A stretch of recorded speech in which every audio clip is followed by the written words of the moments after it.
এ কিসের আভাস দিচ্ছিস রে মা? আমার তো এখনো বোধগম্য হচ্ছে না। বল মা, বল আমাকে। শোন শিবহরি, এবার তোর পরীক্ষা খুব কঠিন। তুই এমন এক অপশক্তির বিরুদ্ধে দাঁড়াতে যাচ্ছিস যাকে দমিয়ে রাখা খুবই কঠিন। আমি জানি তুই মানুষের কল্যাণের জন্য নিজেকেও ত্যাগ করতে রাজি। আমার জীবন তো এই মানুষগুলোর ভালোবাসায় গড়া রে। যদি তাদেরকে রক্ষা করতে না পারি তাহলে এই জীবন দিয়ে কি করব আমি? রক্ষা করুন, রক্ষা করুন জমিদার মশাই। আমাকে এই গুরু দায়িত্ব আপনি দেবেন না। আমার পরিবার যে অনাথ হয়ে যাবে। তোমার কিচ্ছু হবে না, তার দায়িত্ব আমি নিচ্ছি। আমার দুজন লাঠিয়াল সব সময় তোমার সাথে থাকবে। এই পাঠশালায় পড়ানোর দায়িত্ব তোমাকে যে নিতেই হবে। হে ঈশ্বর, রক্ষা করো আমায়। আচ্ছা মাস্টার মশাই, বেঁচে থাকলে আবার দেখা হবে। এরকম বলো না ভাই, আমাদের অবশ্যই আবার দেখা হবে। কি করব, আপনার আগের 4 জন মাস্টার মশাইকে আমি এখানে পৌঁছে দিয়েছি। পরের দিন তাদের মৃতদেহ এখান থেকে নিয়ে গেছি। এখানে না এসে যদি ভিক্ষা করেও সংসার চালাতেন আমার মতে ভালো ছিল। আগে তো জীবন, তারপরে সবকিছু। আরে মাস্টার মশাই, এত চিন্তা করবেন না, আমরা তো আছি। আপনি নিশ্চিন্তে থাকুন। কোনো শয়তান পিশাচ আমরা থাকতে আপনার এতটুকু ক্ষতি করতে পারবে না। ঘরে যান আপনি। কিছুক্ষণ পরে ঝড় উঠল, বিদ্যুৎ চমকালো।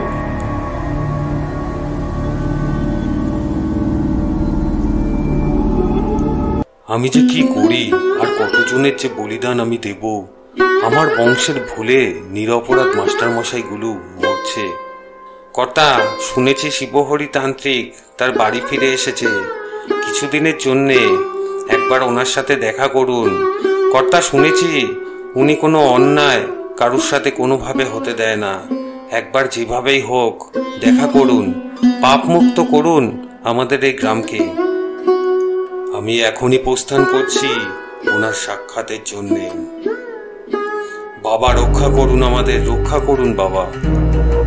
গ্রামের সব বাচ্চাদের ভবিষ্যৎ যে শেষ হয়ে যাচ্ছে। কোনো শিক্ষককেই যে বাঁচানো যাচ্ছে না। সবাইকে কোনো এক অজানা সংকট শেষ করে দিচ্ছে। জানি না সেটা কি, ভূত না পিশাচ নাকি। কিন্তু এই অজানা সংকটের উৎপত্তি সম্বন্ধে তুই কি কিছু জানিস? জেনে থাকলে বল আমাকে। আমি শুনেছি বাবা, আমার পূর্বজ জনার্দন চৌধুরী ছিলেন এক অত্যাচারী জমিদার। সেই সময় খুব নিচু জাত আর উঁচু জাত ছিল। নিচু জাতের একটি পরিবার ছিল মণ্ডল পরিবার। এই গ্রামেই থাকতো।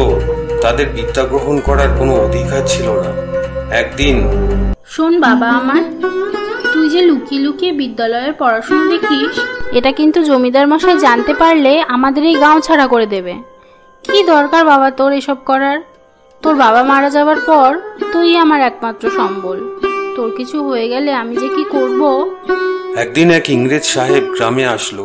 সে বিদ্যালয়ের ছাত্রদের জিজ্ঞাসা করলো, বলতো পৃথিবীর আকৃতি কিরকম?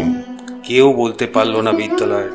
কিন্তু ওই নিচু জাতের ছাত্রটি জানলার বাইরে দিয়ে বলল, হুজুর, গোল আকৃতির, যার দুপাশ একটু চ্যাপ্টা। এই, তুই কি করছিস ওখানে? যা ওখান থেকে। দাঁড়ান, এদিকে আসো তুমি।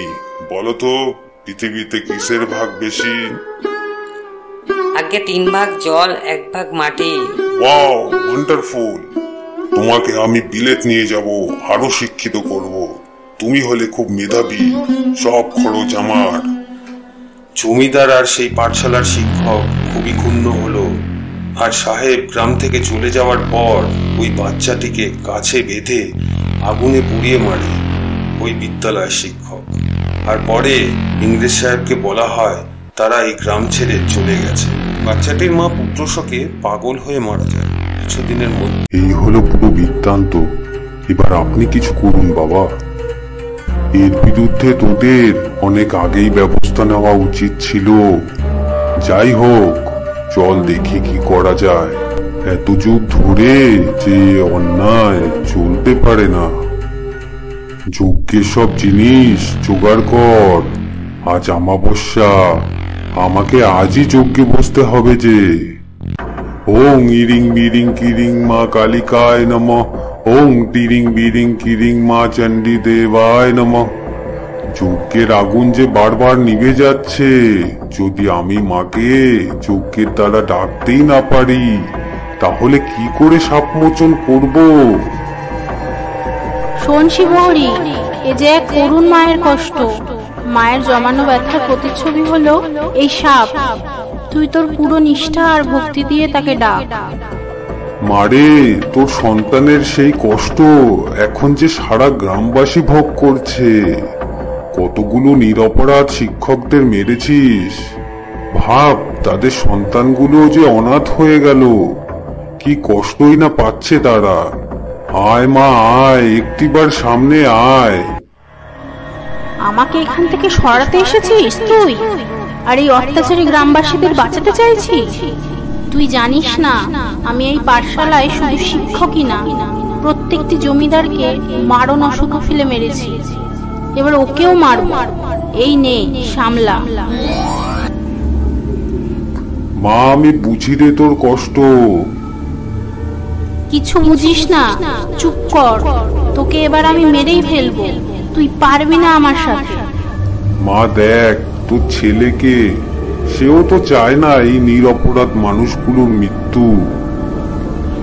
শান্ত হও মা, তুমি তোমার প্রতিশোধ নিয়ে নিয়েছো, এবার শান্ত হও। আর কতদিন ধরে এইভাবে প্রতিশোধ নেবে? আমি যে তোমার জন্য অপেক্ষা করে আছি, এবার আমার কাছে চলে আসো মা।